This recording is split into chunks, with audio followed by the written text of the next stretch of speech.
Imagine, on est samedi, tu as faim et il fait beau. Il n'est pas loin de midi, tu te ferais bien un petit resto. Tu te balades dans le centre, tu regardes les menus, tu sens gargouiller ton ventre, tu as hâte d'être repu.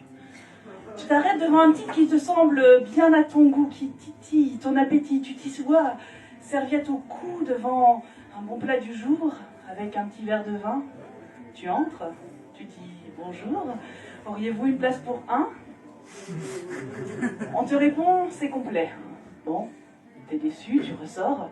Tu ne vas pas les insulter, écrire sur TripAdvisor que ces restos c'est de la merde, qu'on nous y traite comme des chiens, il y aurait des claques qui se perdent si t'en faisais tout un foin. Tu vois, une fille, c'est pareil. Elle n'a pas de place pour toi? Tant pis, tu vas voir ailleurs. Ça se joue à peu de choses des fois, c'est juste que là, c'est pas l'heure. Pas besoin de la harceler ou de la traiter de tous les noms, elle t'a pas manqué de respect. Elle t'a simplement dit non. Imagine qu'au cinéma, c'est interdit moins de 16 ans, t'en as 12. Bah, tu fais quoi?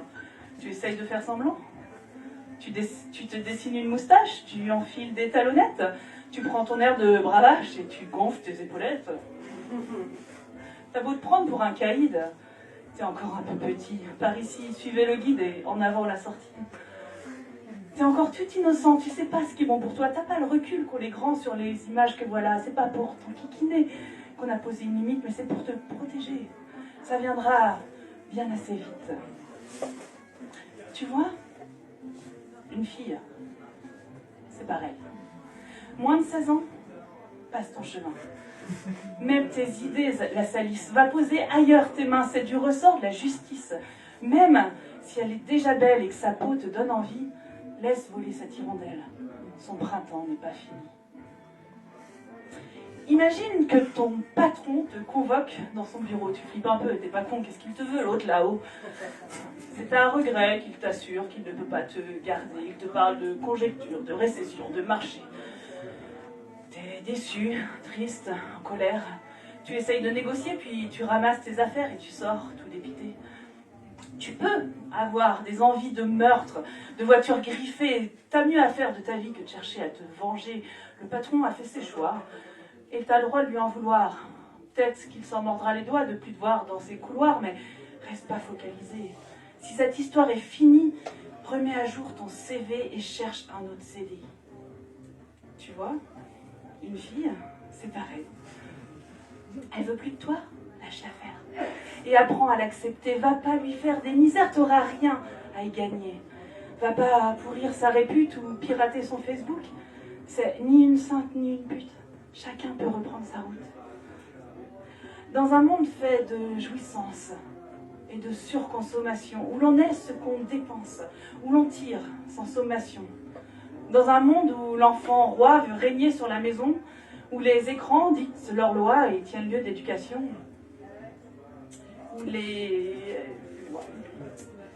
les fruits et les légumes ne connaissent pas les saisons, où l'on marche sur la lune pour la fierté d'une nation, où l'on voudrait tout, tout de suite, si possible en promotion, où l'on préfère prendre la fuite que de se poser des questions, où les GoPro et Gonzo stimulent les sensations, excitent les sens, les égos comme on dresse des taurillons, où les marchands de futiles veulent créer des addictions et vendre de l'inutile pour envahir les maisons, où la course au rendement devient pour tous obsession, plus vite, plus loin et plus grand sans la moindre compromission.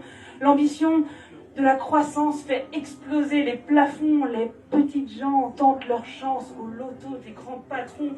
Un monde qui marche sur la tête et qui a oublié qu'au fond, il faut que tout ça s'arrête, qu'on apprenne la frustration. Il y a une chose essentielle à dire aux petits garçons, un message existentiel, c'est que non, ça veut dire non.